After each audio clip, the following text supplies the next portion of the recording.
కూటమి పాలనలో సంక్షేమానికి సాటి లేదని అభివృద్ధికి ఎదురు లేదని ఏపీ ముఖ్యమంత్రి చంద్రబాబు నాయుడు అన్నారు. 94% స్ట్రైక్ రేట్తో కూటమిని ప్రజలు దీవించారని పేర్కొన్నారు. విధ్వంసం నుండి వికాసం వైపు ప్రయాణం చేస్తున్నామని ఆయన అన్నారు. రాష్ట్రంలో రెట్టింపు సంక్షేమం అమలు అవుతుందన్నారు. సూపర్ 6 ను సూపర్ హిట్ చేసి సంక్షేమ పాలనకు కొత్త రూపు ఇచ్చామని వివరించారు. నగరంలోని మున్సిపల్ స్టేడియంలో 79వ స్వాతంత్ర వేడుకలను ఘనంగా నిర్వహించారు. సీఎం చంద్రబాబు జాతీయ జెండాను ఎగురవేసి పోలీసుల నుంచి గౌరవ వందనం స్వీకరించారు. కార్యక్రమంలో ప్రభుత్వ ప్రధాన కార్యదర్శి విజయానంద్, డీజీపీ హరీష్ కుమార్ గుప్తా ఉన్నతాధికారులు పాల్గొన్నారు. ఈ సందర్భంగా స్వాతంత్ర దినోత్సవ పరేడ్లో పాల్గొన్న వివిధ బెటాలియన్లను సీఎం పరిశీలించారు. స్టేడియానికి విద్యార్థులు, నగర పౌరులు భారీగా తరలివచ్చారు. సీఎం చంద్రబాబు వాహనంపై నుంచి అందరికీ అభివాదం చేస్తూ స్టేడియంలో తిరిగారు. ఈ వేడుకల్లో వివిధ శాఖల శకటాల ప్రదర్శన, పరేడ్ ఆకట్టుకున్నాయి. ఈ సందర్భంగా చంద్రబాబు జాతిని ఉద్దేశించి మాట్లాడుతూ నవ్యాంధ్ర తొలి ముఖ్యమంత్రిగా ప్రజలు తనకు అవకాశం ఇచ్చారని, గత 5 ఏళ్లు అప్పులు తప్పులు జరిగాయన్నారు. అందరికీ నమస్కారం. వందే మాతరం, వందే మాతరం, వందే మాతరం. ప్రపంచంలో అతి పెద్ద ప్రజాస్వామ్య దేశం భారత్.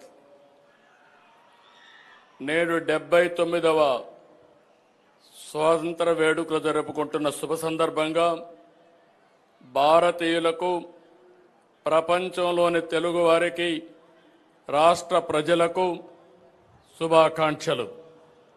ఈ సమయంలో జాతిపిత మహాత్మా గాంధీ, సుభాష్ చంద్రబోస్, భగత్ సింగ్, రాజ్యాంగ నిర్మాత డాక్టర్ బిఆర్ అంబేద్కర్, త్రివర్ణ పతాక రూపకర్త పెంగళి వెంకయ్య, అల్లూరి సీతారామరాజు వంటి మహనీయుల్ని స్మరించుకుందాం.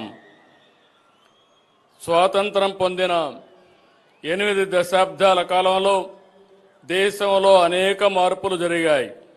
ఇదే సమయంలో ఆంధ్రప్రదేశ్లో కూడా అనేక ఎత్తు పల్లాలను చూసింది. దేశంలోని తెలుగువారంతా ఒకే రాష్ట్రంగా కలిసి ఉండాలని నాడు కలలుగన్నాం.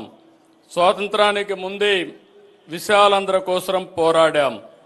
అమరజీవి పొట్టి శ్రీరాములు ప్రాణత్యాగంతో కర్నూలు రాజధానిగా 1953 అక్టోబర్ 1వ తేదీన ఆంధ్ర రాష్ట్రం ఏర్పడింది. ఆ తర్వాత 1956 నవంబర్ 1వ తేదీన హైదరాబాద్ రాజధానిగా మొదటి భాషా ప్రయుక్త రాష్ట్రంగా ఆంధ్రప్రదేశ్ అవతరించింది. మళ్లీ తిరిగి 2014లో రాష్ట్ర విభజనతో